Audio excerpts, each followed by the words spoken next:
अलीमा खान इस वक्त अडियाला जेल की जाने पड़ रही हैं। कारकुनान की कसीर तादाद उनके पीछे पीछे है और सामने पुलिस की भारी नफरी मौजूद है। अलीमा खान इस वक्त आगे की जाने पड़ रही हैं।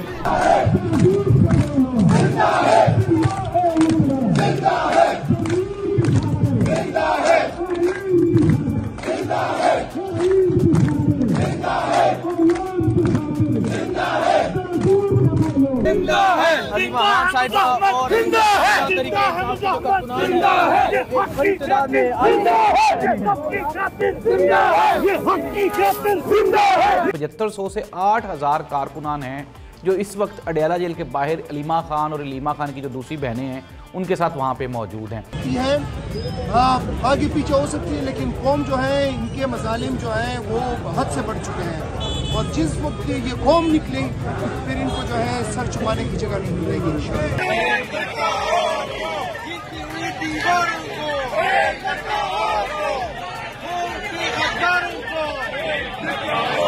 नाज़रीन, मैं हूं जाहिद अब्बास नकवी और आप देख रहे हैं हमारा सोशल मीडिया चैनल। आपसे रिक्वेस्ट है कि हमें सब्सक्राइब करें और अपने कमेंट से ज़रूर आगाह करें। और बिलाखिर वही हुआ जिसका खदशा था। आज हज़ारों की तादाद में लोग अडियाला जेल पहुंच चुके हैं और इमरान खान की जो बहनें हैं, इमरान खान की फ़ैमिली, आज उनकी मुलाकात थी। लेकिन एक मरतबा दोबारा फिर पंजाब पुलिस और हुकूमत पंजाब ने और जो महकमा जेल खाना जात है उसने सुप्रीम कोर्ट, हाई कोर्ट, तमाम अदालतों के जो ऑर्डर्स हैं उनको हवा में उड़वाते हुए और इमरान खान की जो बहनें हैं उनके साथ इमरान खान की मुलाकात आज भी नहीं करवाई। लेकिन नाज़रीन, मैं आपको कई दिनों से आपको मुतनब्बा कर रहा था, आपको इत्तला दे रहा था, आपको इन्फॉर्मेशन दे रहा था कि अगर इस तरह से चीज़ों को आर्टिफिशली कंट्रोल किया गया, दबाया गया, तो फिर यही होगा जो अब हो गया। अब जो इस वक्त जो हमने अपने सोर्सेज से पता किया है, अडियाला जेल में मिनिमम जो है वो 7500 टू 8000 यानी 7500 से 8000 कारकुनान हैं जो इस वक्त अडियाला जेल के बाहर अलीमा खान और अलीमा खान की जो दूसरी बहनें हैं उनके साथ वहाँ पे मौजूद हैं। और जो इन्फॉर्मेशंस आ रही हैं वो इंतहाई क्रिटिकल हैं। KPK के जो ज़्यादा सूबाई वज़ीर हैं वहाँ पे मौजूद हैं। हमने अभी रिसेंटली मीना खान अफरीदी जो कि सूबाई मुशीर हैं वहाँ पे उनसे अभी रब्ता किया और उन्होंने हमें बताया कि अब चूँकि जुल्म और सितम हद से बढ़ चुका है तो अब हमने ये डिसाइड कर लिया है कि अब प्यार से नहीं मामलात निकलेंगे, अब हम सख्ती से निकालेंगे। नाज़रीन, मैं आपको दोबारा फिर ये खबर दे रहा हूँ, एक मरतबा भी हमने अपने सोर्सेज से पता किया है, KPK में इमरान खान को लेके इंतहाई इस्तराब पाया जाता है। लोग परेशान हैं, वो कहते हैं यार एक बंदा हमारे लिए जेल में है, 3 साल हो गए, 18 दिन हो गए हैं और किसी को खबर ही नहीं है कि इमरान खान के साथ अंदर हो क्या रहा है, इमरान खान जिंदा है या मर गया, या इमरान खान को अंदर किस हालत में है इमरान खान। नाज़रीन, किसी को भी नहीं ये पता। और मैं आपको दोबारा फिर ये कह रहा हूं कि 18 दिन हो गए हैं, किसी की इमरान खान के साथ मुलाकात नहीं हुई। इमरान खान को बगैर लाइट के अंधेरे वाले कमरे में इन्होंने 3 दिन तक रखा है। ये भी मुसद्दिका जो इतलात हैं अडियाला जेल की वहाँ से ये भी आ रही हैं। तो नाज़रीन, ये सूरत हाल है इस वक्त और जो हालात हैं वो इंतहाई क्रिटिकल हो चुके हैं। अब अलीमा खान ने यह कहा जी कि हम पहुंच चुके हैं, हम उस दिन भी बैठे थे, हम आज भी बैठेंगे, अगर हमारी मुलाकात ना करवाई गई तो आज हम यहाँ से उठेंगे नहीं अनटिल अनलेस, जब तक कि हम इमरान खान को अपनी आंखों से सही सलामत, तंदुरुस्त, सेहतमंद नहीं देख लेते। तो नाज़रीन, ये हैं इंफॉर्मेशंस। और कल 26 नवंबर है, 26 नवंबर के हवाले से कल पूरे पाकिस्तान में पाकिस्तान तहरीक इंसाफ ने इसको यौम सियाह के तौर पे दिन मनाने का ऐलान किया है और कहा गया है कि जहाँ जहाँ भी जितने भी PTI के मराकिज़ हैं वहाँ पे जितने शोहदा हैं उनके लिए दुआया तकारीब होंगी, उनके दर्जात की बुलंदी के लिए दुआ होगी और इसके साथ ही साथ पाकिस्तान भर में जितना भी हो सकेगा वो एहतजाज रिकॉर्ड करवाया जाएगा।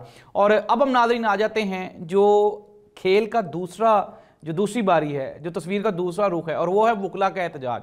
कराची और लाहौर के बाद क्वेटा में भी जो काला कोट है वो सड़कों पे निकल आया है और वकला ने अब ये उनकी तरफ से जो डिमांड है 27वीं यानी तरमीम को रोल बैक करने की और आइन और कानून की बहाली की, वो उन्होंने उसका नारा लगाना शुरू कर दिया है। नाज़रीन, 2 जज रिज़ाइन कर चुके हैं। तीसरे सुप्रीम कोर्ट ऑफ पाकिस्तान के जज ने आज चीफ जस्टिस सुप्रीम कोर्ट को एक खत लिखा, उसमें उन्होंने कहा मैं एहतजाजन नहीं कह रहा, लेकिन मैं आपसे दरख्वास्त कर रहा हूँ कि आप 27वीं आइन की वो तरामीम जो कि आइन और कानून से मुतसादिम हैं उनको उनके रिव्यू के लिए एक फुल कोर्ट एक बेंच तश्कील दें ताकि हम ये पता चला सकें कि ये जो 27वीं आइनी तरमीम है आया कि ये किस तरह से आइन और कानून के लिए नुकसानदेह।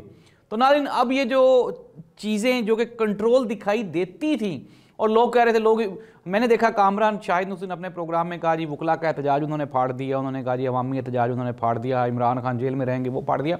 नाज़रीन, कहने वाले और आवाम को कमज़ोर करने वाले जो अपनी तरफ से प्लानिंग कर रहे हैं और अपनी तरफ से जो साजिश कर रहे हैं, उसका मकसद ये है कि अवाम के जहनों में ये बिठा दिया जाए कि यार ये जो खौफ है ना, ये बस अब कुछ नहीं हो सकता, अब कुछ नहीं हो सकता। और ये जो बात है, ये अवाम ने आज इसका एक छोटा सा मुजाहरा किया है, जो अभी अडयाला जेल के बाहर ये जो 8000 लोग इकट्ठे हो गए हैं और बगैर किसी कॉल के सिंध से भी लोग आ गए हैं, बलूचिस्तान से भी लोग आ गए हैं, KPK के लोग भी वहाँ पे मौजूद हैं और पंजाब की क़यादत भी वहाँ पे पहुँच चुकी है। और नाज़रीन, सूरत हाल इंतहाई क्रिटिकल हो चुकी है।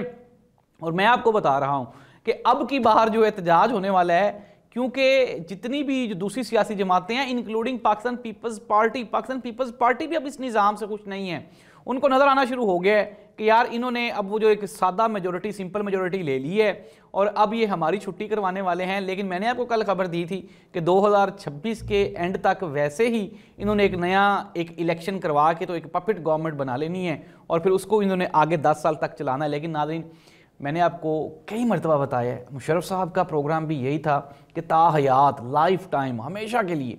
अगर हम उससे पीछे चले जाएं, जनरल ज़ियाउल हक साहब भी जब बोलते थे तो यही कहते थे, हमेशा ताहयात। अगर उससे भी पीछे चले जाएं तो याहिया खान साहब वो भी यही फरमाते थे, अयूब खान साहब भी यही फरमाते थे। तो नाज़रीन, लेकिन कोई भी नहीं रहा और ये जो इक़्तिदार है ये इसी तरह से तब्दील होता रहता है। नाज़रीन, हुकूमत ने, ये जो मौजूदा हुकूमत है, इन्होंने इक़्तिदार तो हासिल कर लिया, लेकिन जो अवाम की मोहब्बत है, जो अवाम की तायद है, जो अवाम में मकबूलियत है, वो ये हासिल नहीं कर सके। और अनटिल अनलेस, जब तक आप इस 25 करोड़ की अवाम की हमायत आपको हासिल नहीं होगी, तो आप 2-4 साल तो अनडाउटेडली, अनवांटेडली आप हुकूमत कर सकते हैं। लेकिन जब आप एक लंबा अरसा बग़ैर कबूलियत के, मकबूलियत तो आपकी है, कबूलियत नहीं है, अगर आप बग़ैर मकबूलियत के अवाम के असाब पे सवार रहेंगे तो फिर अवाम आपको कभी भी कहीं पे भी अपने असाब से उतार फेंकेगी। नाज़रीन, अभी रिसेंटली बांग्लादेश की मिसाल हमारे सामने है कि वो शेख हसीना वाजिद साहिबा जो कि किसी अपने सियासी अपोनेंट को ज़ोर से खांसने भी नहीं देती थी, उसी मोहतरमा को वहाँ की अदालत ने सज़ाए मौत सुनाई है। अगर मैंने आपको उस दिन भी बताया था, परवेज़ मुशर्रफ साहब की एग्जांपल ले लें कि वो परवेज़ मुशर्रफ जो अपने इस तरह मुक्के हवा में लहराता था, उसको पाकिस्तान की अदालत ने सज़ाए मौत दी थी। लेकिन नाज़रीन, अब ये चूँकि 27वीं 28वीं तरमीम हो गई है, तो अब ये सोचा जा रहा है कि शायद अदालतें बिल्कुल कमज़ोर हो गई हैं। लेकिन मैंने आपको साथ ही क्वेटा के वकला की एक ख़बर दे दी है और ख़बरें ये भी बता रही हैं कि पंजाब के मुख्तलिफ जो जगह हैं, जो मुख्तलिफ बार कौंसल्स हैं, वहाँ पे एहतजाज की तैयारियाँ शुरू हो रही हैं। और सबसे बढ़ के ये कि सलमान अकरम राजा ने आज जो सुप्रीम कोर्ट बार कौंसिल के सदर के लिए जो अपने जो डॉक्यूमेंट्स जमा करवाए हैं, इट मीन्स दैट कि आने वाले दिनों में बड़ी तब्दीली रोनमा होने वाली है और किसी न किसी के कंधे पर रख के ये जो एहतजाज की तहरीक है उसका आगाज़ तो होना ही होना है। मौलाना फजलुर रहमान साहब, महमूद अचकज़ई साहब, पेशावर, बलूचिस्तान, पंजाब, सिंध, हर तरफ से अब लोग ये कहने पे मजबूर हो गए हैं कि इस निज़ाम का खात्मा सिर्फ़ और सिर्फ एक मौसर एहतजाज ही है। और जिस तरह से KPK के जो मिनिस्टर्स हैं, CM हैं, वो बारहा ये कह रहे हैं कि एहतजाज के अलावा अब कोई हल नहीं है, हमने हर कानूनी हरबा अपना के देख लिया है, लेकिन कोई भी जो कानूनी हरबा है वो किसी भी काम नहीं आया। नाज़रीन, अब कंक्लूड कर लेते हैं। अडयाला में मैं आपको बता रहा हूँ, आज ये मुलाकात के बगैर वापस नहीं जाएंगे। नंबर 2, एहतजाज की कॉल दी जा चुकी है, वकला हों या फिर सियासतदान हो। मैं आपको कंफर्म सोर्सेज की रिपोर्ट बता रहा हूँ, दिसंबर वो मेगा एहतजाज है, बहुत बड़े बड़े आपको एहतजाज नजर आएंगे। और दोबारा फिर मैं आपको बता रहा हूँ कि ये जो 2025 है, ये PMLN पाकिस्तान पीपल्स पार्टी का आखिरी साल है इक़्तिदार में। इसके बाद ये आपको पाकिस्तान की सियासत में भी दिखाई नहीं देंगे। इस दुआ के साथ कि अल्लाह इस मुल्क और कौम का हामी नासिर हो। अल्लाह हाफ़िज़।